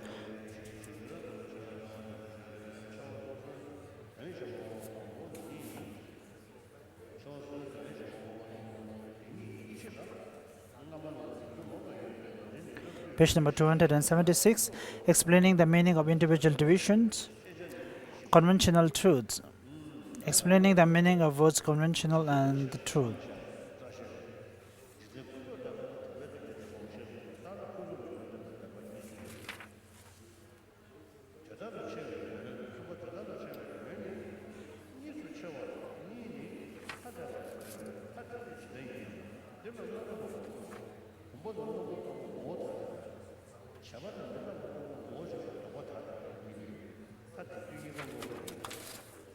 Page number 277. In clear verse, three meanings for the conventional are explained. Concealers of suchness, mutually dependent objects, and worldly designations. The latter are said to have the characteristics of objects of expression and means of expression, knowers and objects of knowledge, and so forth. So they are not just subjective designations, that is, consciousness and expressions. Also, objects of knowledge and objects of expression should not all be held to be conventional truths. In this regard, the convention, which is the concealing consciousness in whose perspective form and the like is posited as truly existent, is the first of the three. In fact, it is ignorance superimposing on phenomena that they have their own inherently established entity which does not exist. This is because true establishment is in fact impossible, which is why the positing of objects as truly existent is in the mental perspective. In a mental perspective that does not apprehend true existence, there is no positing objects as truly existent. That being so, it says in the commentary on Middle Way, delusion is a concealer, for it obscures nature. Its fabrications made to seem truly existent were called conventional truths by the capable one, and fabricated things he called conventions. In the explanation of Chandrakriti's commentary in the Middle Way, it says, in this way, conventional truths are posited for the time being under the power of afflicted ignorance, which is included in the limbs of existence. For hearers, solitary realizers and bodhisattvas who have abandoned afflicted ignorance and who see composed things as resembling the existence of mirror images and the like, they are fabricated natures rather than truths because they do not execute them as truly existent. To children, they are deceptive, but to others, they are mere conventionalities due to their independent arising similar to that of illusions and the like.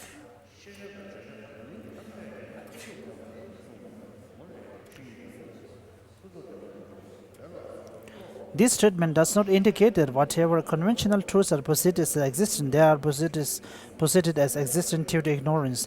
Nor does it indicate that in the perspective of the minds of hearers, solitary realizers and bodhisattvas who have abandoned afflicted ignorance, conventional truths are not posited. The reason for the first point is that, as explained earlier, afflicted ignorance is the apprehension of true existence, which is why the object it apprehends does not even exist conventionally. Whatever is a conventional truth necessarily exists conventionally. Therefore, if something is conventional in the sense of a basis for presenting phenomena as conventionally existent, it must be something that is not taken as conventional with regard to afflicted ignorance. The reason for the second point is that those who have abandoned the conventionality of afflicted ignorance do not have the conventionality of adherence to true existence, in whose perspective true existence is posited. That is the reason why composed things are established as untrue in their perspective. But it does not establish that they are not conventional truths. Consequently, the statement that in their perspective composed things are mere conventions means that for them, from among the two components, conventional and truth cannot be posited. So the word mere eliminates truth but not conventional truth. The intention of setting forth the two mere conventions and conventional truths should be understood like that. In clear words, it says that which is a truth for the world in a concealing manner is a worldly conventional truth. This is explained in explanation of Chandakridi's commentary on the middle way. That which appears truly existent and inherently separate due to a concealer while not existing, inherently is true for worldly mistaken concealer. Therefore, it is a worldly conventional truth. In accordance with this clear statement, worldly conventional truths should be understood as truths for the concealer, which is the ignorance explained earlier. They should not be understood as truly established conventionally, because otherwise it will contradict the system in which establishment by way of own and character is impossible even conventionally. Also, the refutation of true existence and existence of the lack of true existence are performed conventionally. The explanation by Master Jnanagarbha of abidance as conventionally true should also be understood in this manner. Now then, one may think that for a concealer apprehending the true existence, reality and the two selves are truth, therefore they will be truths for a concealer. If that which is merely true for a concealer apprehending true existence were posited as a truth for a concealer, such would indeed be the case. However, that has not been propounded. It was merely explained for what concealer the truth of the conventional truth is a true convention, and how it is true for that, the definition of a conventional truth. Each and every external and internal phenomenon has both a conventional and an ultimate nature. More specifically, if this is illustrated with regard to a sprout, for example, they are the sprout's nature found by unreasoning consciousness that perceives the meaning of suchness, a true object of knowledge, and the sprout's nature found by unconventional consciousness that comprehends a deceptive object, a false object of knowledge. The former is the nature of the sprout's ultimate truth, and the latter is the nature of the sprout's conventional truth. In accordance with that, it says in the commentary in the middle way, two natures of all things are apprehended, by seeing what is real and what is deceptive. The objects of seeing the real were thought to be suchness. Deceptive objects seen are conventional truths. This indicates that with respect to the sprout's nature, there are two natures, the two truths. The ultimate nature is found by former consciousness, and the conventional nature is found by the latter. One single nature of the sprout is two truths independent on the former and latter. Consciousness is not indicated. In the explanation of Chandakridi's commentary on the middle way, it says, two aspects of the own nature of all things have been taught. They are conventional and ultimate. It is saying that the natures of each and everything, having been divided into two, the ultimate ones are found by consciousness. Consciousnesses that perceive the real meaning, and the conventional ones are found by consciousnesses that see what is false. Conventional truths are not really true, but merely true in the perspective of the apprehension of true existence. Therefore, in order to ascertain their meaning isolates, it is necessary to ascertain them as deceptive. In order to ascertain a basis of characteristics, for instance, a pot as a false object, a deceptive object of knowledge, it is necessary to acquire a view with regard to that basis that negates the different object apprehended as true by means of a reasoning consciousness. This is because a falsity is not established by valid cognition without its truth having been negated by reasoning. Although a pot, a woolen cloth, and so forth other conventional truths, when they are being established by a mind, the mind does not need to establish the meaning of conventional truth.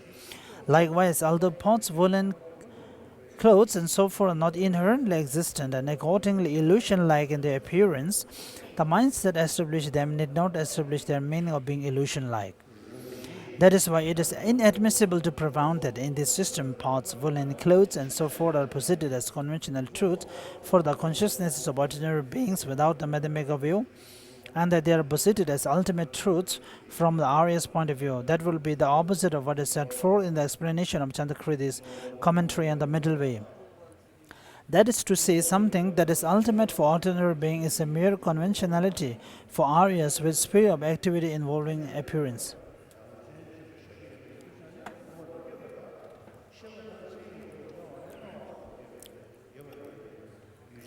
Ordinary beings apprehend pots and the likes as truly existent.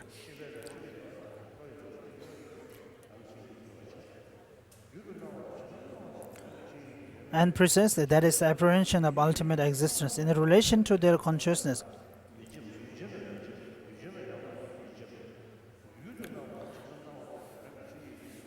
Pots and the like are therefore ultimately established rather than being conventional objects. The basis that for them are ultimately established. Pots and the like are conventionalities in relation to the vision of exalted wisdom in the continuum of an area which comprehends illusion-like appearances. Since they cannot be posited as true in relation to that consciousness, they are said to be mere conventionalities. Since their nature is thus said to be an ultimate truth, you should discriminate and say that pots and like are conventionalities and their nature is ultimate for Aryas. You should not propound that pots and like are ultimates for Aryas. This is because their reasoning consciousness, seeing the meaning of reality, does not find pots and the like. And because that which is founded by reasoning consciousness, seeing the meaning of reality, is said to be the meaning of an ultimate truth. Divisions of conventionalities. The Saudantrika Madhyamikas ascertain that consciousness which appears to be established by way of its own character exists just as it appears. Therefore, they do not distinguish between real and wrong subjects, but instead distinguish whether the appearances of objects do or do not exist by way of their own character in accordance with how they appear. They assert this in accordance with the following statement in Yanagarbha's distinguishing two truths. They seem the same, but since some can and some cannot fulfill a function, and distinction is made between real and unreal conventionalities. This system asserts that whatever appears to be ignorant as established by way of its own character is an appearance of that consciousness polluted by ignorance. Therefore, the conventional objects are not distinguished as the two, real and wrong. Now it says in the explanation of Chandrakridi's commentary on the middle way, whatever is false, even conventionally, is not a conventional truth. For the worldly conventional consciousness of someone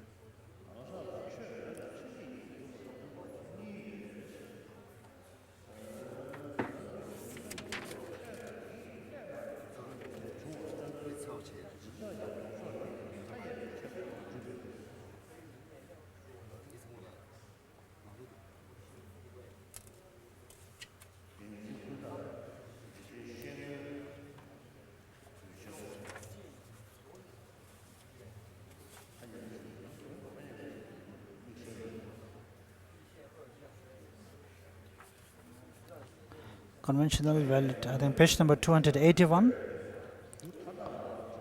Conventional valid cognition does not establish the opposite of, for instance, one of the two apprehensions of persons and phenomena established through their own character, the mode of apprehension arising from the minds being temporarily polluted by one's own bad tenets. This is an exception. Moreover, although dualistic appearances occur for the exalted wisdom, knowing the variety is free from all causes of pollution by predispositions of ignorance, it is not mistaken with regard to its appearing objects. The reason is explained elsewhere. Page number 282. Ultimate truths, explaining the meaning of ultimate and truth. In clear words, it says it is an object and it is ultimate. Therefore, it is the ultimate object. Since it is true, it is the ultimate object true. This asserts that both ultimate and object apply to the ultimate object truth. The way in which an ultimatum truth is true is its non-deceptiveness. Specifically, it does not deceive the world, abiding in one way and appearing in a different way. In the commentary on 60 stanzas of reasoning, it says that an ultimate truth is merely posited as existent by power of worldly conventions. That being so, the meaning of both truth and conventional truth, which is truth in the perspective of the apprehension of truth existing. The truth of ultimate is also not something which exists by its own reality. Even though the truth of ultimate is referred to as ultimate, but it does not have an intrinsic nature of existence. The definition of an ultimate truth, the actual definition. The definition of an ultimate truth is as explained above. In the commentary on the middle way, it is said to be that which is found by seeing the meaning of a real object of knowledge. In the commentary on that, it says is that is to say the ultimate gains its own entity through being the object of the special exalted wisdom of those who perceive reality. But it is not established by way of its own selfhood. This is one nature. It is said to be found by uncontaminated exalted wisdom comprehending suchness and not to be established by way of its own entity. So the prepositions that something is established is as truly existent, if found by uncontaminated meditative equipoise, is being refuted. The word special exalted wisdom indicates that what is found by any wisdom of an area is not sufficient, and that instead only what is found by a special exalted wisdom, the exalted wisdom that knows the mode, is an ultimate truth. The meaning of found is established as such by that consciousness. Like with conventionalities.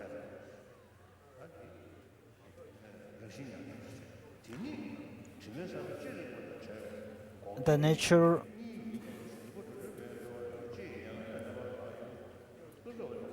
page number 283, the last part in the commentary on 60 stanzas of reasoning, it says, is a nirvana also a conventional truth? It is so.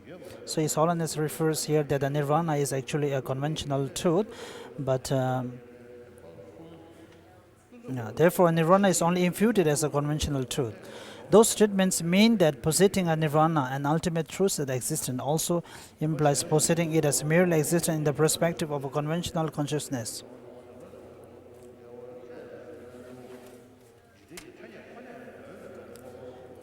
It's a conventional truth. They do mean that this system assesses a nirvana as a conventional truth because that same commentary also explained that the three truths are conventional truths and that nirvana is an ultimate truth. In the explanation of Chandrakirti's commentary on the middle way, and the other three truths are also set forth as conventional truths and the truth of cessation as an ultimate truth.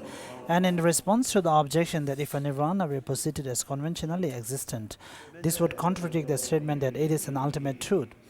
It says that it was taught as conventionally the truth only by worldly designations. Therefore, everything posited as existent is posited by power of worldly designations. In the Sutra of Perfection of Wisdom, in 100,000 verses, it says all these phenomena are labeled in dependence on worldly designations. They are not ultimate.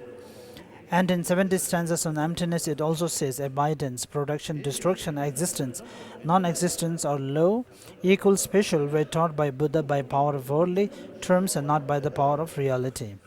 In other words, all the various presentations of production, destruction, and abidance, low, supreme, and intermediate,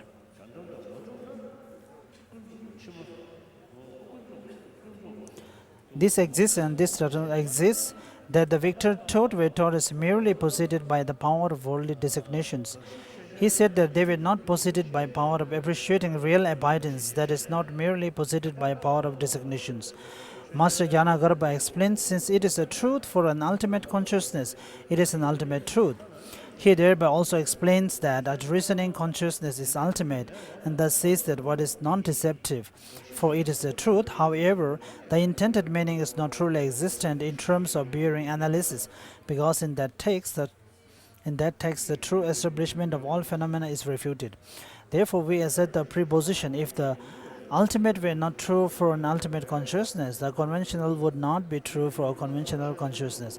However, to propound that if the former were not established for the former, the latter would not be established for the latter, is to say that if the negation of a truth were not truly established, the phenomena that are basis for the negation would be truly established. This is because an ultimate truth is posited as the mere negation of true existence in the phenomena that are basis of the negation, and because to suggest that phenomena are not conventionally established is to suggest that they are not falsely established. Thus, it will be totally incoherent because it is due to the very fact that the appearing phenomena which do not exist in a truly established way are not established as truly existent, that the basis of negation must be established as falsities. Therefore, although for something to be posited as conventionally existent, it need not be established by a reasoning consciousness of suchness, it must not be damaged by any valid cognition, that is, by a conventional or reasoning consciousness. The commentary on the 60 stanzas of reasoning explains that since the appropriated aggregates conventionally abide as the four, impermanent and so forth, the apprehension of the four is unmistaken in relation to that, and since the aggregates do not abide even conventionally as the four, permanent and so forth, the apprehension of those four is mistaken in relation to that. In the commentary on the middle way, it says, the self is imputed by the Tritikas, carried away by the dobro of unknowing, and what is imputed to magical displays and illusions does not even exist from a worldly perspective. This has already been explained in detail elsewhere.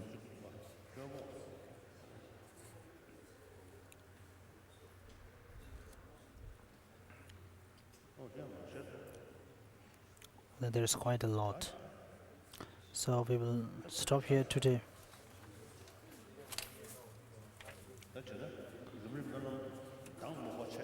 So today the tune is not necessary, just say the lineage prayer, the stages of Bad prayer by words. I repeat the announcement once again. There will be no Lamrim teachings tomorrow morning or afternoon. Tomorrow, 10th December, is the 23rd anniversary of the conferment of Nobel Peace Prize to His Holiness the Dalai Lama. In the morning, around 9 a.m. in the courtyard of Drepung listening, there will be speeches by His Holiness and by Indian and Tibetan representatives. An award will be presented to His Holiness by Gelugpa tradition of Tibetan Buddhism in recognition of his extraordinary contribution to humanity. The program will be translated, so everyone is welcome to attend. And Samsung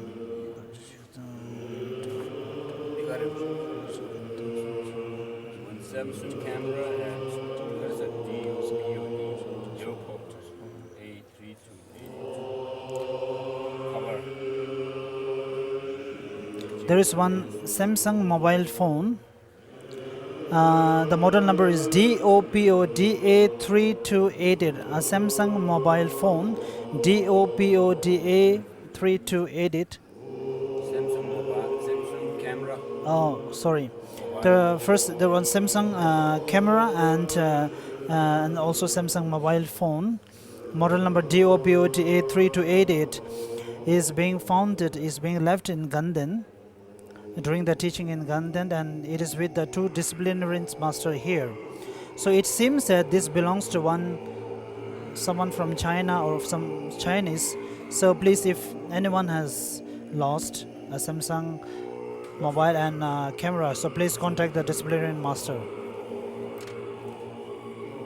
By accumulating through long effort the two collections as vast as the sky, may I become the chief of the conquerors, guide of all beings whose mind are blinded by ignorance. Also in all lives until I reach that point, may Manjugosha look after me with loving kindness. After I find the supreme path complete in the stages of teaching, by accomplishing it, may I please the conquerors. By skill in means inspired by strong loving kindness, may the vital points of the path that I precisely now clear away the mental darkness of beings, may I then uphold the conqueror's teachings for a long time. In regions where the supreme precious teachings have not spread, or where it is spread by then decline, may I illuminate the treasure of happiness and benefit with a mind deeply moved by great compassion. May these treatises on the stages of path to enlightenment, well founded on the wondrous deeds of the conquerors and their children, bring glory to the minds of those who want to be free and long preserve the conqueror's achievements. As for all who provide conditions that support integration of the good path and clear away conditions that inhibited that integration, whether they're human or not, may they never be separated in all their lifetimes from the pure but praised by the conquerors.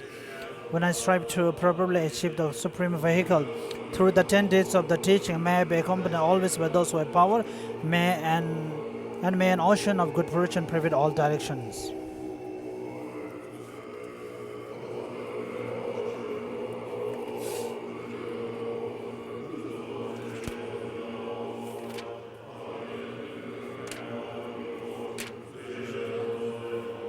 The prayer of the words of truth. Magnificent masters of an ocean of limitless good qualities, those gone to bliss of the three realms, your children and disciples looking upon destitute microids like your only child, please pay attention to my true words of sorrow.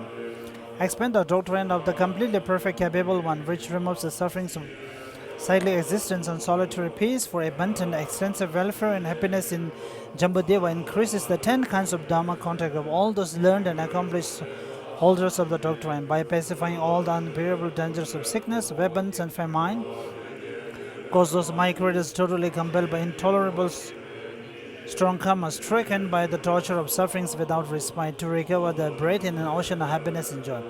Particularly for all the microid beings in the religious snowland oppressed with evil actions by the barbarian hordes for the black side, devoid of love, may your power of compassion arise and quickly stop the flow of blood and tears. May all the unruly groups of people maddened by the demon of afflicted emotions, who by their rough behavior ruin themselves and others, fully opted I wish seize their object of compassion and obtain magnificent love, kindness, and affection.